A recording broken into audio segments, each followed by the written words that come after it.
Good morning mga idol! Panibagong araw, panibagong vlog na naman at welcome back dito sa munting farmhouse natin. Ako maglalakad-lakad muna at maganda na naman yung panahon mga idol. Buti na lang at di na tayo inulan kahapon. Sobrang lakas ng ulan mga idol. Tinatahulan na naman ako ng mga aso. Brownie! Shh! Brownie! Brownie!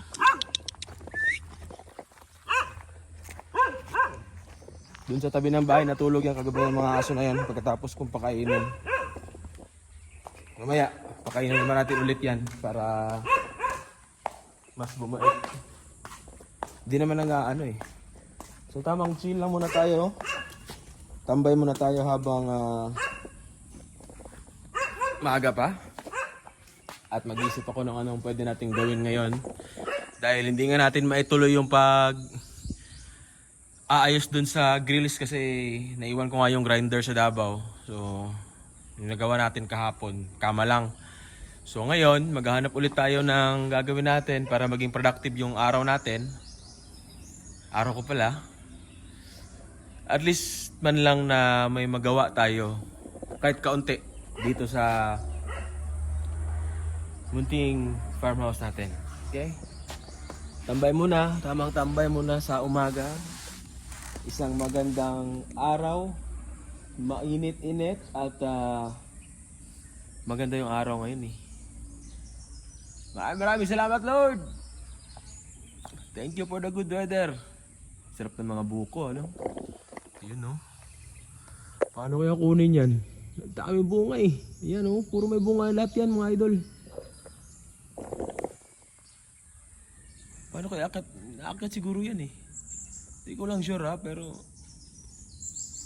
kaya pa kaya akitin yan sa sobrang taas niyan. Medyo mataas na eh. Pakain na natin yung mga aso. Nagugutom na yun eh. May tira pa naman ako mga pagkain doon kagabi. Pakain na natin yun sa mga aso. Nasaan na yan? Nandun ata eh. Di bale, lapit. Ayun, nasa bahay. Tapos maghahanap-hanap tayo ng pwedeng gawin. Ang naisip ko ngayong araw ay mamimitas tayo ng prutas. Yung nakita nating nangka kahapon. Tingnan natin kung pwedeng panggulay yun. So magpitas tayo ng isa. Tapos tingnan natin kung pwede nating maulam yun. Tingnan natin. Pero bago yan ay pakainin muna natin yung mga aso. Tapos magtatabos tayo ng damo ngayon. Kasi medyo makapal na yung damo dun sa isang side na malapit sa bahay. So yung mga activities natin ngayon para may magawa tayo dito mga idol. Tapos ito pala yung sabi kong lalagyan natin na hawakan tsaka lock. Lalagyan natin ngayon pagkatapos nating magtabas ng damo. Ito. Itong part na to medyo makapal na yung damo. Tabasin natin yan. Kahit hanggang dun lang oh. Diyan lang. Kunti lang para may magawa lang tayo. Tsaka papawis na rin. Para pagpawisin tayo ngayong araw. Pakainin ko lang yung mga aso mga idol. Woo! Ready! Whitey! Ready! Whitey!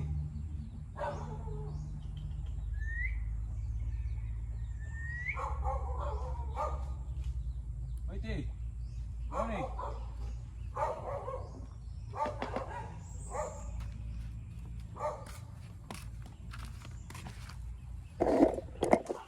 Wala yung mga aso eh. Ayun! Sige. Ayun. Nahihiya eh.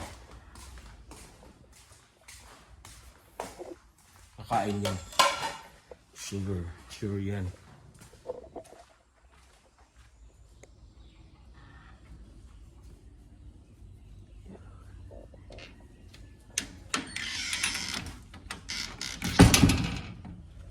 Diba? Sabi ko sa inyo eh. Pangalan nating brown and white yan.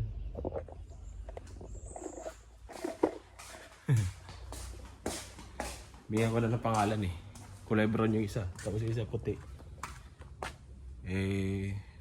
Para mas madali, brownie na lang. Tapos yung isa whitey. Di ba? Siya mga idol. Next natin gagawin ay tatabas tayo ng damo.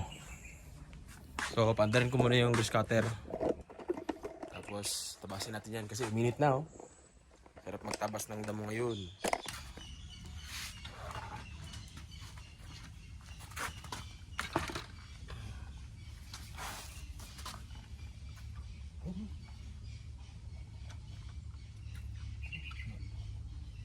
Puno na.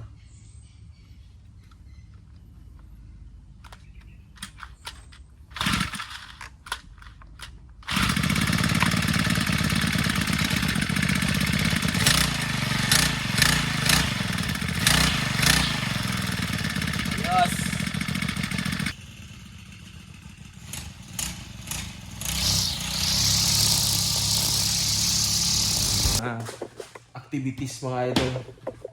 Hindi muna tayo ng tubig. Iba talaga ang nagagawa ng nature. Pag andito ako, araw-araw pinagpapawisan.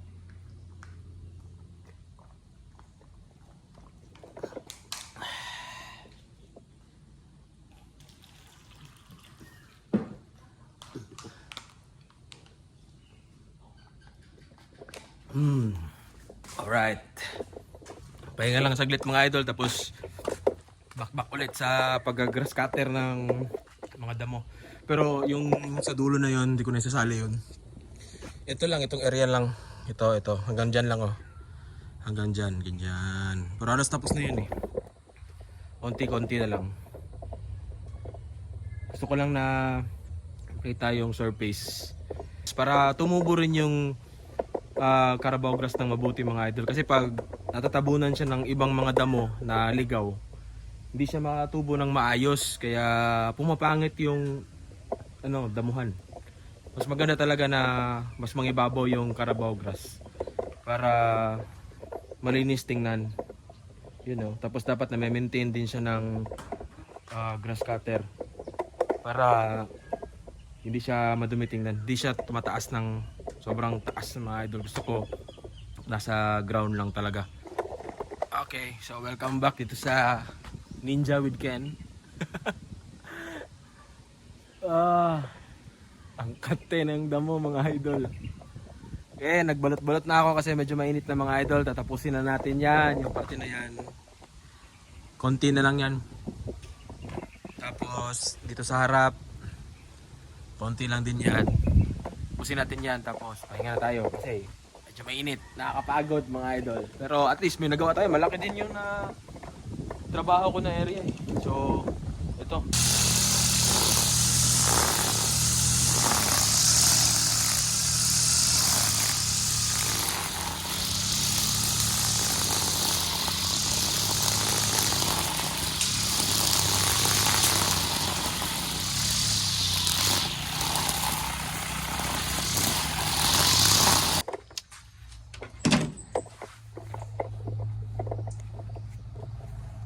Sarap mag-exercise talaga.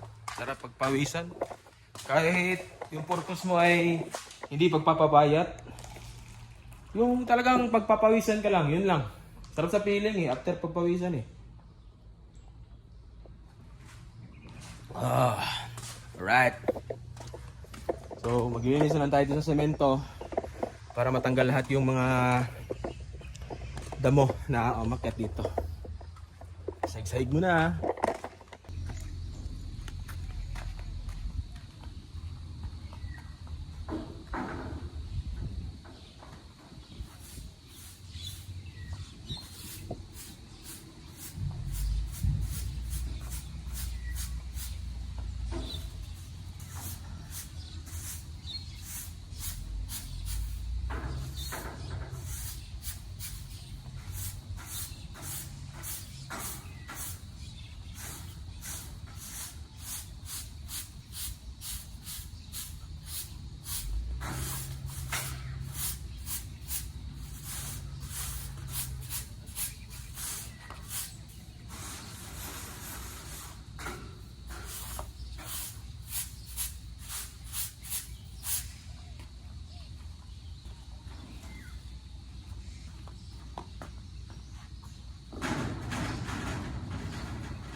Sarap ng hangin, no? Wala na yung init. Ngayon pa, kung kailan tapos na yung tatabas natin ng damo. Ay, nako. Pero sarap ng hangin mga idol.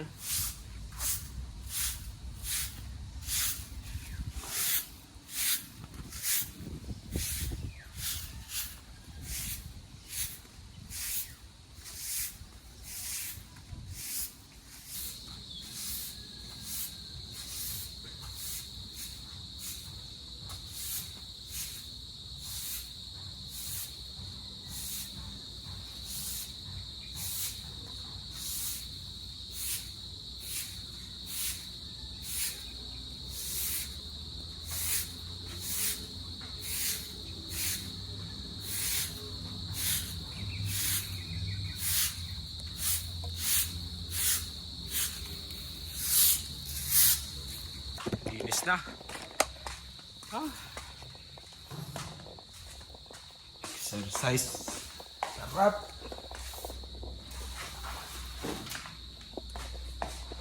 Tubig muna tayo.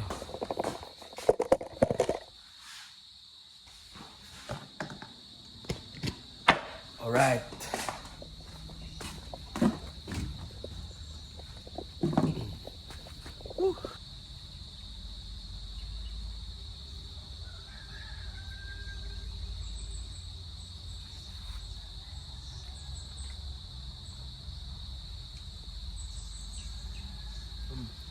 Speaking of prutas, kukuha tayo doon ng nangka. Bulan? Bulan. Sakto lang talaga pagkatapos nating magtabas ng damo.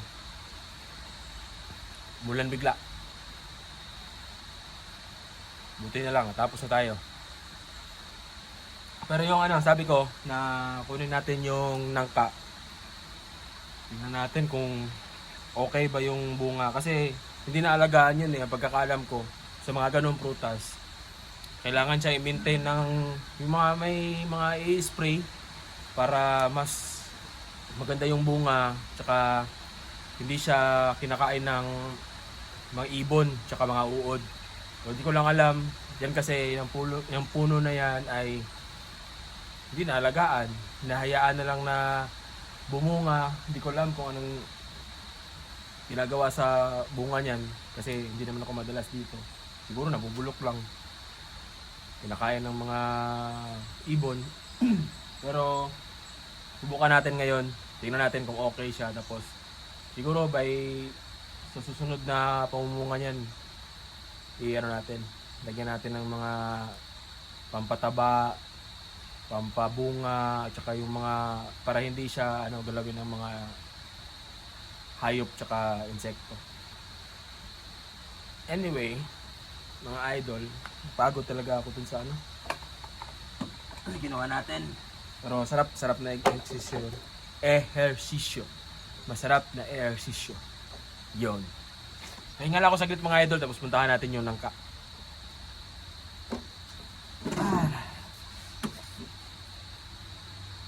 Umuulan pa naman Pagtigil lang ulan. Diyan lang naman malapit na sa likod na. Tara, kunin natin yung prutas. Kailangan natin ng itak. Puntahan natin yung nangka. Diyan sa dulo na yun. Diyan lang yung nangka. So mangunguha tayo ngayon. Tingnan natin kung pwede bang igulay. Kasi ito sa ngayon ay hilaw pa. So hindi pa pwedeng, siyempre hilaw. Yun. Pero ito baka pwede nang igulay yan. Hindi ko lang sure pero tingnan natin.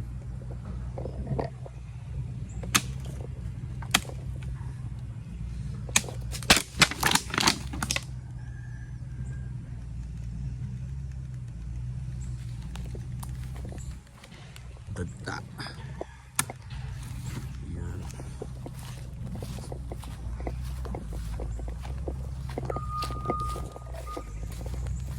ako ng isa. Di ko sure eh. Kasi first time kong magpitas ng gantong gulay. Ay, prutas pala. Balikan natin yung isa.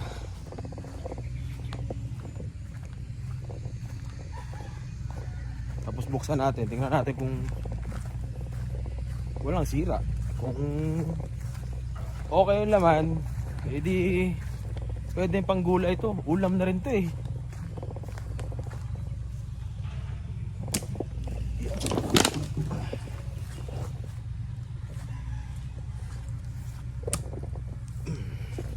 Ito may sira yung isa. Pang kinain ng ibon. Pero hindi naman ganun kalaki. Maliit lang yung... Uy.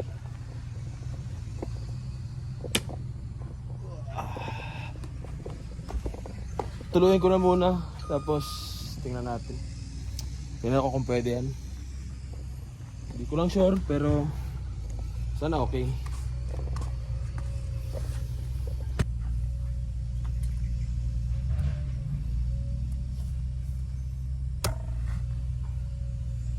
Dito.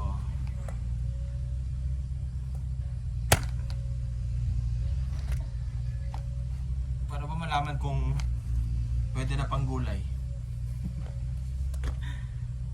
Hindi ko alam eh.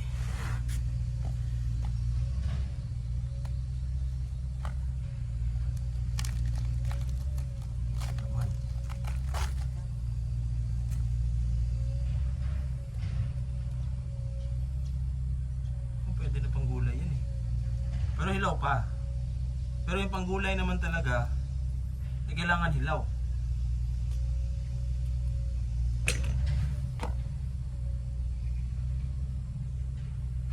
Hindi ko lang sure kasi minsan lang ako kumain ito eh.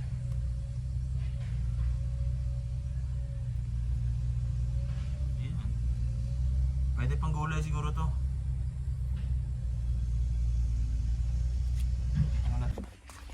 Okay, so nakita natin yung laman.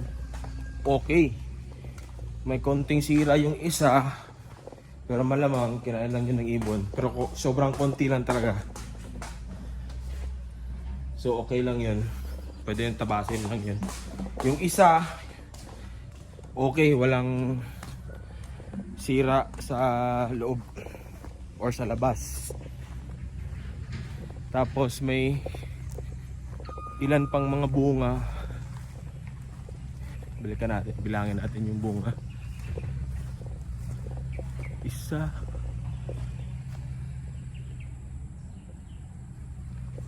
pito, 8.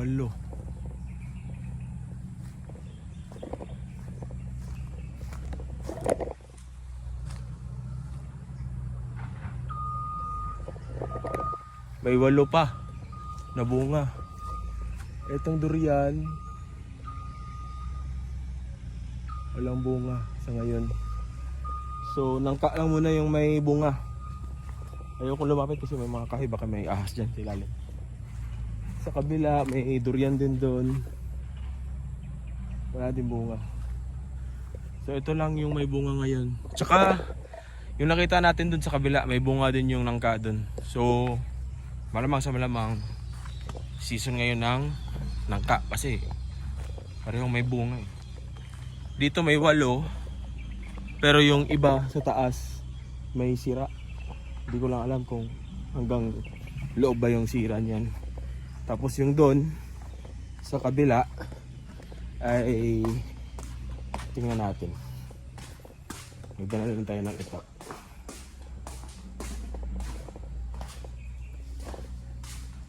Mag-iikot-ikot na lang muna tayo kasi maaga pa eh. Tuloy natin yung vlog sa inyong araw. Yan o, maganda ang panahon. Kanina umambon pero nawala din. So gagawin natin ngayon, tapos na tayo nagtabas, nakapamitas na ito ng prutas. So mag-iikot-ikot tayo ngayon. Maghahanap tayo ng bunga ng ibang prutas para umaba yung vlog natin. Yun oh. Medyo cloudy lang. Pero wala lang ulan.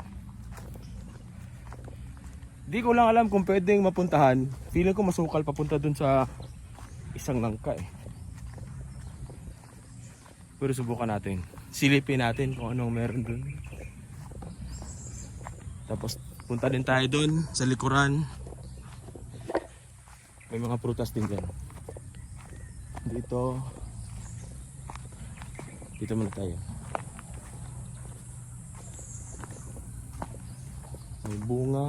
Hindi ko alam kung anong klaseng prutas or kahoy yan eh. Pero tingnan na natin kung may bunga. Basta may bunga, makikilala natin yun.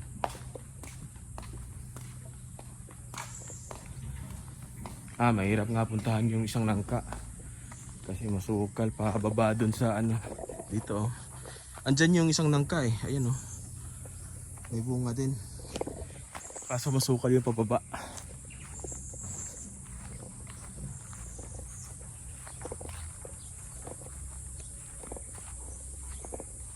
Okay.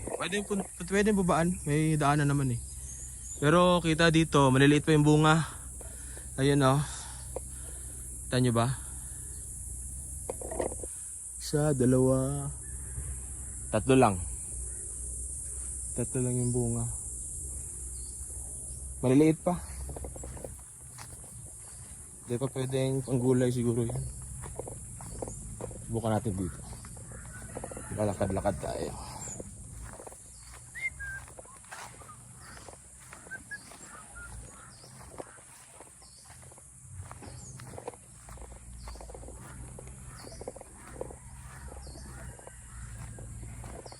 Itong puno na to, rambutan. Pero walang bunga. Hindi season ng rambutan ngayon eh. Wala talaga. Tuwing bumubunga ito, sobrang dami ng bunga yan, tsaka matamis yan. Ito santol. Pero sobrang asim. Hindi nakakain. Ito may bunga eh. Yan. Pero hindi nakakain. Sobrang asim ng santol na yan. Sayang. Yun, may kahoy pa dun pero hindi ko alam kung ano yan. Wala na dito. Yung lupa hanggang dun. Hanggang dyan lang sa dulo. Yung masukal na yan. So dire-diretso mo lang kaunti. Hanggang dyan lang yung lupa. Boundary na yan. Pero ito, nakikita niyo yung may kawayan dyan sa kabila, tabi na, sa kabilang side ng ilog. Kasama pa yan. Ayan, wala na.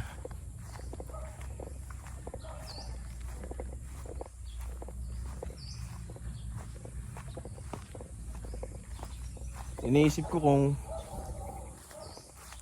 pwede natin buksan sa public to as campsite muna. Para kumita naman na konti. Sayang lugar eh. Anyway, pag na-develop natin tong area na to, tutubuan ng mga damo yan, Carabao grass. Papatagin yan. Pwede na campsite. May CR dyan eh. Diba? Linisin lang yan. Tapos dito, pwede yung car camp dito. Ito area na to kasi may kalsada eh. Ayan, kalsada yan. Dire-diretso yan hanggang sa highway. Pwede yung car camp dito. So, sana magka-budget tayo ng kaunti. Kahit kaunti lang.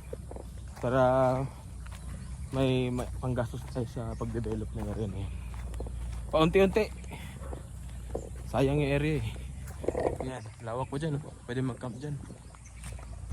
Bili tayo ng merienda. May bilihan ng merienda dyan sa labas eh. Pero dahil tamad ako, hindi tayo maglalakad. Magkotse na tayo. Ayaw ko maglakad.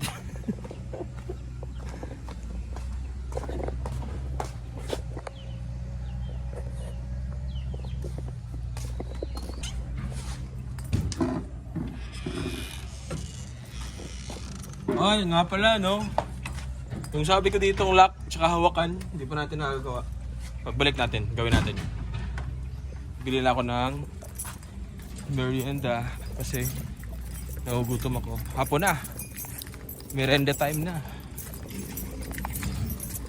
Ayun na nga, dahil sabi ko, ako ay tamad maglakad. Ay, magkukotse tayo palabas. Pero walking distance naman. Yun lang.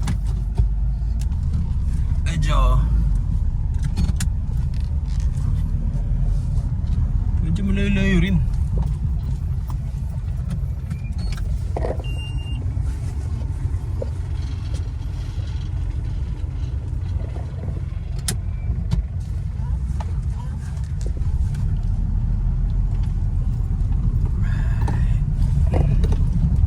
Bili tayo merienda. Kasi dyan sa highway may mga nagbebenta ng maruya, kamote.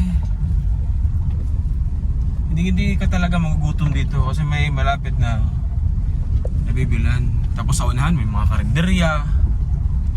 Wala kasi akong rep dun sa bahay. Kaya ginagawa ko bigas, saing, delata.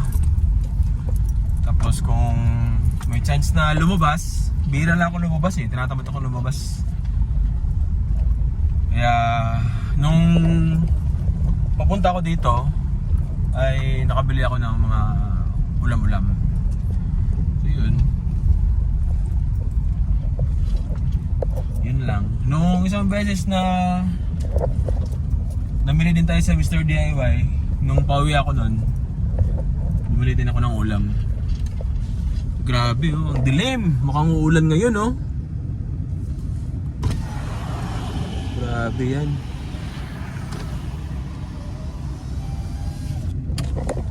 Sigurado malakas ang ulan mamaya. Eto, bilhin ako dyan oh.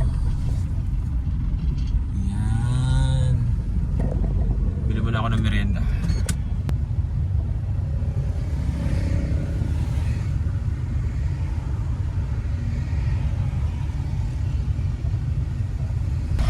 Kita nyo ba ako? Kita naman siguro ano. Pabili na tayo ng merienda. Bili akong kamote. Bumili na rin ako ng turon. Tsaka siyempre coke. May inom. Bira ako makainom ng coke pag ganito ako eh. Kasi siyempre marami yung bilihan ng coke. Hindi tulad sa Davao. Tabi mo lang yung tindahan. Kaya inom ka na inom ng coke. Kaya lalo tayong lumalaki. Sarap.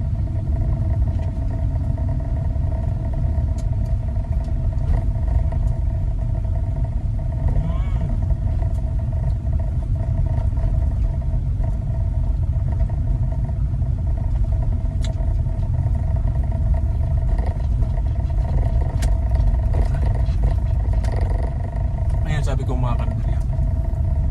Tapos meron pang isang karinderya dyan. Malapit. Malayong lakarin. Pero malapit pa rin pag nagsasakyan ka o nagmotor ka. No choice tayo kundi magsasakyan. Pero kung may motor lang, motor na. Uy.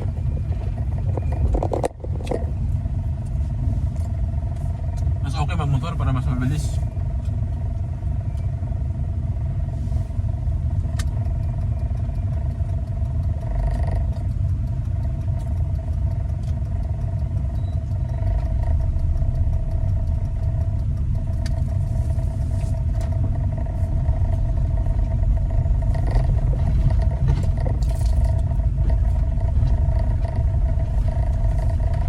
Biglang umulan eh.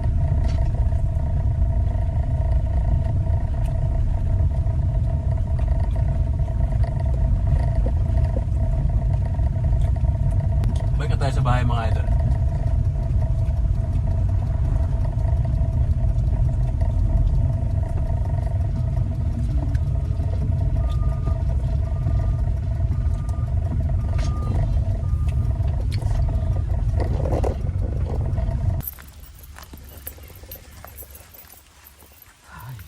Sarap. Yan, nilinis natin oh. Yun, nilinis na yan. Doon. Huwag na doon, saka na. Saka na pag nagka-time ulit. Ito, sa harap. Malinis na rin. Yung sa kabilang side kasi, medyo hindi pa naman ganun kataas eh. Ano? Pwede pa. So, siguro pag tumubo yan, diyan naman tayo mag-content. Diba? Pero, mas mabuti siguro linisin to kasi may mga dahon-dahon din mga idol. Pag nagka-time tayo ulit, i-rakein lang naman yan eh. Ang alam ko may rake dito eh. Oh, merenda muna tayo. Actually, nagmerenda na ako pauwi dito. Pero, kain tayo ulit.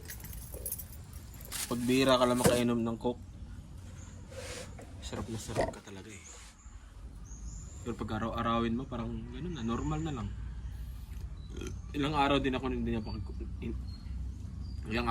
hindi pag-coke mga idol, kaya kahit hindi masyadong malamig, sarap.